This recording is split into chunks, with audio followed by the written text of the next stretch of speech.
Bonjour tout le monde. Aujourd'hui on est le vendredi 3 avril et comme tous les jours à la chaîne du Canard Réfractaire, on va parler de 3 actualités. Il y a pas mal d'actualités aujourd'hui, donc on va faire vite pour l'introduction. Si vous voulez vous abonner, c'est en cliquant sur le bouton, et surtout si l'initiative vous plaît, n'hésitez pas à la partager, c'est ce qu'il y a de plus important. On en parlait hier, le premier chiffre des EHPAD est sorti, le nombre de personnes qui sont mortes du coronavirus, c'est un chiffre qui est encore partiel. Partiel, ça veut dire que tous les chiffres ne sont pas remontés au national, donc il faut s'attendre à encore plus. Mais pour l'instant, il y a 900 cas recensés de personnes qui sont mortes du coronavirus dans les EHPAD. Et il y a environ 15 000 cas confirmés dans les EHPAD de Covid-19. Et les autres chiffres, c'est qu'il y a 26 000 personnes qui sont aujourd'hui hospitalisées en France, dont 6 000 personnes en réanimation, et dans ces 6 000-là, il y en a 2 000 qui ont moins de 60 ans. Une chiffre qui pourra paraître une bonne nouvelle, mais qui n'en est pas forcément une, c'est qu'il y a de moins en moins de personnes hospitalisées en France. C'est pas parce qu'il y a moins en moins de personnes hospitalisées qu'il y a forcément moins en moins de personnes qui sont contaminées. Mais comme on l'a vu la dernière fois à Saint-Denis, c'est qu'ils sélectionnent les patients par rapport à leur âge, par rapport à leur profil, pour savoir lequel a le plus de chances de s'en sortir. Ce qui fait que par exemple, les moins de 75 ans n'étaient pas admis à l'hôpital de Saint-Denis. Ce qui fait que oui, il y a moins d'hospitalisation, mais en même temps, il n'y a plus de place dans les hôpitaux. Il est donc très peu probable qu'on ait déjà passé le pic de contamination. En tout cas, il y a 4500 personnes qui sont mortes depuis le début de l'épidémie en France dans les hôpitaux. Si on rajoute à ça les personnes des EHPAD, on arrive largement au-dessus des 5000. Deuxième rêve, on va parler de Reporter qui a fait un article qui va parler des télécommunications et notamment des ordonnances qui ont été faites par rapport aux antennes relais. Premier changement avec ces ordonnances, c'est que les opérateurs vont pouvoir trifouiller leurs antennes sans forcément en informer les mairies. Avant, ils étaient obligés de faire un dossier, maintenant ils peuvent le faire sans avertir personne. Et le deuxième point de ces ordonnances, c'est que les opérateurs vont pouvoir installer de nouvelles antennes, et ça sans passer par l'ANFR. L'ANFR, c'était les gendarmes des ondes, on les appelle, et en fait, eux, ils vérifiaient s'ils mettaient pas les antennes n'importe où, et notamment à côté des écoles. Donc bien sûr, les ordonnances, elles précisent une chose, c'est que ces antennes relais, elles sont mises en place de manière temporaire, tant que l'état d'urgence sanitaire est déclaré. Sauf qu'il y a un document qui a été joint avec ces ordonnances et qui dit en gros que les antennes qui vont être construites maintenant pendant la crise vont pouvoir être régularisées après. En gros, les opérateurs, ils ont quelques mois pour implanter un maximum d'antennes qui vont pouvoir régulariser plus facilement plus tard. Et il y a beaucoup d'associations, notamment sur les ondes et sur les dangers que peuvent représenter les ondes, qui disent que les opérateurs vont profiter de ce moment-là de dérégularisation pour mettre des antennes un peu partout et faire ce qu'ils ne pouvaient pas faire avant. Mais Reporter, eux, ils disent qu'il faut relativiser tout ça et pour plusieurs raisons. Déjà, l'installation ne concerne pas les antennes 5G qui sont protégées par des licences. Les opérateurs, ils vont pas forcément investir durablement dans une disposition de confinement. C'est-à-dire qu'ils vont pas faire des antennes là où c'est pas nécessaire, ils vont pas investir dans des endroits où plus tard ce sera sous-exploité. Et en dernier recours, l'ANFR, elle pourra toujours par simple courriel éteindre une antenne qui respecte pas la réglementation. La question qui reste en suspens, c'est est-ce que la réglementation, elle protège réellement des abus ?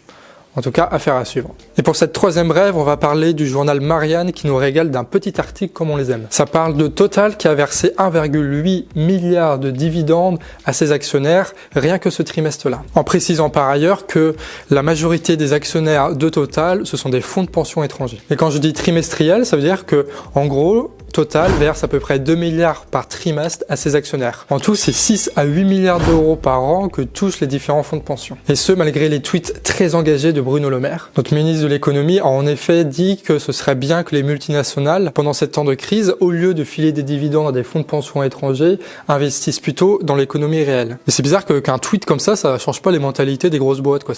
Et cerise sur le gâteau, Total se vante d'avoir donné 50 millions d'euros au personnel soignant au niveau de leur essence. D'un côté, 50 millions d'essence pour les infirmiers, de l'autre, près de 2 milliards d'euros de dividendes. Ça, c'est vraiment ce qu'on appelle la solidarité nationale. Et puisque la bourse n'a pas du tout de morale, suite à ces annonces de dividendes, les actions de Total ont bondi de 5 puis 6% en seulement 2 jours. Note pour plus tard, après le confinement, brûler la bourse. Et ben voilà, c'est fini pour les brèves, on passe maintenant à la première info. Et on commence aujourd'hui par Ouest France qui relate une histoire que je pensais pas possible. C'est une histoire qui date de plus d'un mois, mais c'est une porte d'entrée vers des sujets intéressants qu'on n'a pas encore abordés pendant les revues de presse. On est donc début mars et une entreprise suédoise au nom impossible à prononcer sert d'intermédiaire entre une usine de masques chinoise et des clients en France, en Italie et en Espagne. Jusque-là, rien d'anormal. Il y a le bateau qui arrive à Marseille, dans le port. Tout va bien. Mais sauf qu'à ce moment-là, le gouvernement l'annonce, l'ensemble des masques sont réquisitionnés pour les hôpitaux notamment. Et alors les 4 millions de masques qui étaient sur le territoire français, qu'avaient commandé l'Italie et l'Espagne, la France se les réapproprie, elle les saisit et elle les utilise sans même les avoir payés. Comme vous pouvez l'imaginer, ce genre d'histoire, ça a foutu la merde, mais après des efforts diplomatiques de la Suède, les masques, finalement, arriveront à destination. Et c'est une histoire qui en rappelle une autre, celle du président de la région Grand Est. La région française avait commandé en fait des millions de masques pour ses hôpitaux. Les masques étaient dans l'avion, ils étaient dans la soute, tout était prêt à partir, tout était nickel, destination la France. Sauf qu'à ce moment-là, les Chinois reçoivent un appel des Américains qui disent « On est prêt à vous payer cash les masques que vous voulez vendre en France ». Et le pire, c'est que la Chine accepte. Donc l'avion, au lieu d'aller en France, il va aux États-Unis. Des histoires comme ça, il y en a tous les jours, des masques qui sont réquisitionnés au dernier moment, ou alors les Chinois, ils font des masques qui sont pas du tout homologués, ou alors il y a des retards absolument énormes qui est fait à la livraison. Ce qui fait que c'est un vrai parcours du combattant aujourd'hui pour se réapprovisionner en masques, même si théoriquement la Chine peut les faire. Et ça remet mais totalement en question la stratégie idiote de dire que on n'a qu'à tout délocaliser en Chine, et au moment où on a besoin de masques, et ben on demande à la Chine de nous envoyer des trucs. Et évidemment, vu que tout le monde a délocalisé en Chine, vu que la Chine c'est quasiment le seul producteur de masques, et ben c'est devenu une arme diplomatique. C'est ce que nous montre un article de Libération qui nous rappelle déjà que la Chine a bien merdé, notamment en réprimant des médecins lanceurs d'alerte là-bas qui avaient prévenu bien avant la déclaration officielle qu'il y avait une épidémie de coronavirus. Et avec cette histoire-là, on a perdu quelques semaines absolument précieuses pour se préparer à l'épidémie. Bon, évidemment, sauf en France où on était déjà prêt, on était même tellement prêt que les ministres avaient le temps de participer à des campagnes municipales. Incroyable la France. La Chine qui produit plus de 110 millions de masques par jour. Donc forcément, ils en envoient un peu partout et ça permet de renforcer leur réseau et leur emprise dans les différents pays du monde. À noter qu'en plus d'avoir le monopole des masques, la Chine a aussi le monopole de solvants indispensables pour la fabrication des tests. Un même pays est le seul à pouvoir fabriquer des masques et il est indispensable pour fabriquer des tests. Toute notre sécurité sanitaire est basée en Chine.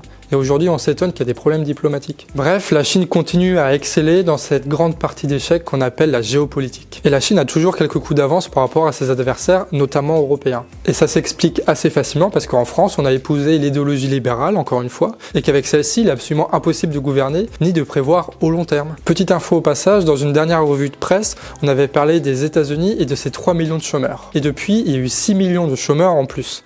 C'était déjà inédit avec 3 millions, ça l'est d'autant plus avec 10 millions maintenant. Ce qui fait que la puissance américaine, pour ces raisons-là et pour d'autres, est en train de s'effondrer. Et le monde après le Covid-19, ce sera un monde dans lequel la puissance chinoise sera encore plus forte. Et ça va pas forcément arranger nos plans de transition écologique ou sociale, hein, on va pas se mentir. Et pour cette deuxième information, on va parler de Bastamag. Ils ont sorti 2 articles coup sur coup. Le premier se pose une question assez simple. Pourquoi en France, il n'y a pas de stratégie de dépistage de masse? Et pourtant, le dépistage massif, c'est une stratégie qui est recommandée par l'OMS. Ils disent pour ça qu'on ne peut pas combattre un incendie avec les yeux bandés. Et ça n'a pas empêché le gouvernement français, pendant très longtemps, de préférer la stratégie du dépistage sélectif avec des personnes qui sont gravement infectées, plutôt que la stratégie du dépistage de masse. Ce qui fait que pendant longtemps, en France, n'a été pratiqué que quelques milliers de tests par jour, très loin des recommandations de l'OMS. Et ça, alors même qu'on constatait en Allemagne et en Corée, par exemple, là où ils ont une stratégie de dépistage de masse, il y a des résultats qui sont vraiment très convaincants. Il y a beaucoup moins de morts en Allemagne et en Corée qu'en France. D'un côté, les pays qui ont suivi les recommandations de l'OMS, ils sont en train de ralentir dans l'épidémie, pendant que nous, en France, on s'enfonce jour après jour. Et malgré tout ça, il a fallu attendre le 28 mars pour que le Premier ministre et le ministre de la Santé, lors d'une conférence, changent un petit peu de position. Dorénavant, il y a 12 000 tests qui sont pratiqués chaque jour et ça devrait passer à 50 000 fin avril. Mais pendant cette conférence, et c'est là où ça devient intéressant, c'est que les ministres, ils ont dit à demi-mot pourquoi il était impossible dès le début de suivre les recommandations de l'OMS. Le dépistage massif en France est impossible, tout simplement parce qu'on est dans l'incapacité de fabriquer des tests en masse. Et donc forcément, il faut repenser et replanifier tout le bordel et surtout gérer les importations pour essayer d'avoir suffisamment de tests. Mais ça va prendre du temps. Et la date qu'ils disent, c'est début juin. Et ce qui est mais beaucoup trop tard. Beaucoup trop tard, notamment à d'autres pays. Et s'ajoute à ça une polémique qui a été diffusée par Mediapart, encore eux, sur le fait que les personnalités publiques auraient des avantages et pourraient plus facilement accéder aux tests, alors même que le personnel soignant n'y a pas accès. Bien sûr, je vous mets le lien en description. Et pour fabriquer des tests en France, on est obligé d'importer des éléments de Chine, mais aussi des États-Unis. Et c'est encore une des autres conséquences désastreuses de la mondialisation. Autre information qui montre à quel point c'était mal organisé tout ça, le gouvernement français a autorisé à faire des tests sur le Covid-19 à partir du 7 mars. Bon, déjà c'est tard, mais même hormis ça, en fait, les laboratoires pouvaient faire des tests à partir de cette date-là. Mais ils n'ont pas pu le faire, ou du moins pas comme ils pouvaient le faire, tout simplement parce qu'ils n'avaient ni masque ni gants. Ce qui fait qu'ils ne pouvaient pas faire de tests sur le coronavirus sans eux-mêmes se contaminer. On en est là en France, quoi. Et ça, c'était le 7 mars. C'était même pas du tout sur le pic de pandémie. Bref, du retard sur du retard et un gouvernement totalement incompétent pour gérer cette crise. Voilà pourquoi la France n'a pas pu organiser un dépistage massif à temps. Un autre problème, c'est qu'il y a des machines nouvelle génération pour faire énormément de tests très rapidement. Il y a quasiment aucun laboratoire qui a les moyens de se les payer. On connaît le nombre, une dizaine à peine. Évidemment, c'est une multinationale de Big Pharma qui la vend et qui se fait du fric dessus. Et ça, on y revient juste après. Il y a un autre problème avec ces machines. Vu que c'est privé, il y a de la concurrence. Et deux machines qui font les mêmes tests pour la même maladie, vu qu'elles sont de deux entreprises différentes, elles utilisent des éléments différents. Ce qui fait que si tu as telle machine ou telle machine, il faudra importer tel élément ou tel élément, ce qui complique énormément l'organisation. Et la seule carte à jouer qui reste pour le gouvernement, c'est de planifier l'importation d'énormément de tests pour qu'en fin juin, on puisse tester énormément de personnes et préparer le déconfinement. Et ça seulement si la situation diplomatique le permet. Parce que vu qu'on a tout délocalisé en Chine, la France décide de plus rien. La Chine est absolument maître de notre destin. Et ça pose un énorme problème de souveraineté. Et je vous avais parlé de deux articles. Le deuxième fait la différence entre la stratégie allemande de dépistage massif et la stratégie française du dépistage sélectif. Il y a un chiffre, moi, qui m'a marqué, c'est qu'en Allemagne, ils sont à 800 morts. En France, on dépasse largement les 5000. Forcément parce qu'en Allemagne, on teste tout le monde dès qu'ils ont des symptômes, même légers, de la maladie et qu'ils ont été en contact avec une personne infectée. Alors qu'en France, on réserve ça pour les cas les plus graves seulement. Et ce qui nous montre aussi toute la problématique liée aux chiffres des personnes contaminées. Oui, c'est vrai, en Allemagne, il y a beaucoup plus de personnes contaminées qu'en France. Mais en même temps, ils font 5 fois plus de tests que nous. Il est donc très probable qu'en France, il y ait beaucoup plus de contaminés. Mais vu qu'on n'a pas les chiffres, on ne peut pas le prouver. En France, donc, on avoisine les 12 000 tests par jour. En Allemagne, ça va être 50 000 la semaine prochaine et 100 000 dans 2 semaines. Ça veut dire qu'ils ont, au bas mot, 1 mois et demi d'avance sur nous. Et ça, c'est dû notamment au retard qu'a pris le gouvernement pour choisir une stratégie, alors même que l'OMS disait très clairement les recommandations. Mais c'est pas là la grande différence, en fait, qui oppose les deux pays. C'est tout simplement que, en Allemagne, ils ont la capacité industrielle de fabriquer en masse des tests. Tout simplement. Ils peuvent fabriquer des tests. En France, on ne peut pas fabriquer des tests. Même si bien sûr, le cas allemand, il est très loin d'être parfait et je ne veux pas faire une opposition bien mal entre les deux. Surtout qu'en Allemagne, ils ont aussi délocalisé pas mal de choses, en Chine notamment, et il y a pas mal de solvants qui sont obligés d'importer. Ce qui va poser des problèmes de ravitaillement et de fabrication des tests à un moment ou à un autre. Mais les problèmes auxquels doit faire face l'Allemagne, ils sont sans commune mesure moins graves, moins importants que ceux qu'on a en France aujourd'hui. Bref, on est en train de payer en ce moment une politique néolibérale et des gouvernements incompétents. Et ça, on les a depuis des années et des années, mais on prend cher maintenant à cause de ça. Mais que serait une revue de presse du Canard réfractaire sans un article de l'Humanité ? Sorti il y a quelques jours, cet article aborde une question essentielle dont on n'a jamais parlé dans les revues de presse, c'est la place des lobbies pharmaceutiques dans la crise du coronavirus. Et pour rappel, Big Pharma, c'est le nom qu'on donne à l'ensemble des entreprises liées aux lobbies pharmaceutiques. Et vous vous en doutez sûrement, Big Pharma, c'est pas un petit truc, c'est un vrai monstre ce truc. Pour se donner une idée, l'Humanité donne un chiffre qui parle de lui-même. Entre 2000 et 2018, les 35 plus grandes entreprises de Big Pharma ont accumulé, tenez-vous bien, 7 770 milliards d'euros.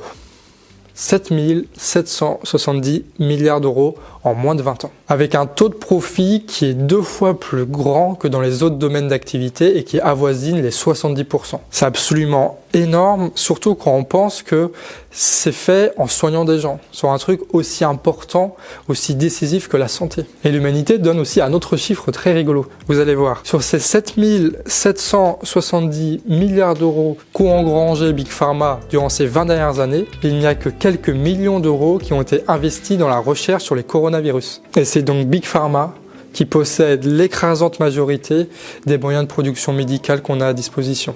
et du financement qui va avec. Et le pire, enfin si j'ose dire le pire, c'est le fait que ces vautours, ils se goinfrent de la rente que leur rapportent des brevets, notamment pour soigner le cancer et pour soigner le diabète, qui sont deux maladies qui sont extrêmement rentables. Et ce qui fait que toute cette machine de production que possède Big Pharma, elle n'est pas du tout utilisée pour la recherche, notamment sur les maladies infectieuses, qui ne sont pas du tout assez rentables. Et forcément, qui dit pandémie mondiale, dit nouveau marché à conquérir. Par exemple, aux États-Unis, tu as des entreprises de Big Pharma qui arrivent à fabriquer des tests et ils les vendent 20 $. Les tests, eux, à la fabrication, ils ne coûtent que 3 $. Et on retrouve là à peu près le taux de rentabilité de 70% qu'on avait vu tout à l'heure. En parlant des États-Unis, d'ailleurs, tu as une entreprise qui profite des entourloupes dont le monde libéral a le secret. Il y a un médicament là-bas qui s'appelle le Remdesivir. C'est un médicament dont la recherche a été financée largement par des fonds publics. Évidemment, même si c'est financé par l'argent public, le brevet en soi, il n'appartient pas du tout aux Américains ou à l'État américain ou à qui que ce soit. Il appartient à la multinationale américaine qui s'appelle Gilead. À peu près, je ne sais pas si ça se prononce comme ça, mais ça ressemble à ça. Et le truc drôle avec ce médicament, c'est que c'est le seul, en fait, que l'OMS reconnaît comme efficace contre le Covid-19. Pour la chloroquine, il y a des débats, on ne sait pas trop, il y a des experts qui disent oui, il y a des experts qui disent non, etc., etc. Bon, on va pas se positionner là-dessus parce qu'on n'en sait rien. Mais ce qu'on sait, c'est que le Remdesivir, celui-là, il est recommandé par l'OMS pour lutter contre le coronavirus. On sait que celui-là, il marche. Et forcément, Trump, il a fait la seule réaction raisonnable, celle qu'on aurait tous fait. C'est puisque la recherche a été financée par des fonds publics, il a dit que ce brevet-là appartenait non pas à cette entreprise américaine, mais au peuple américain, et il a fait en sorte que le droit de propriété et le droit de brevet soient rendus publics, en faisant en sorte que chaque pays puisse construire ses propres médicaments et ainsi, par juste une seule décision, juste une seule signature, sauver des millions de vies. Non, c'est pas vrai. C'est pas du tout ce qu'il a fait.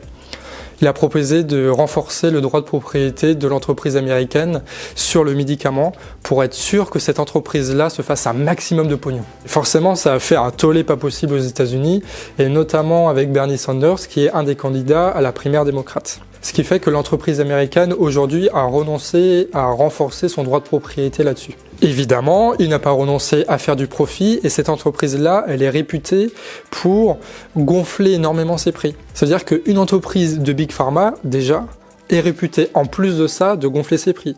Ce qui fait que on n'est pas dans la merde. Dans cette histoire, la lumière, elle vient évidemment pas des États-Unis, mais d'un petit pays, le Costa Rica. Et ce pays, il a demandé quelque chose, mais de très simple en fait. Il a demandé à ce que tous les brevets et toutes les propriétés intellectuelles qui concernent la prévention, le dépistage ou le traitement du Covid-19 soient mutualisés à travers tous les pays du monde. Et ça, c'est pas du tout une remarque utopiste, c'est dans les prérogatives de l'OMS.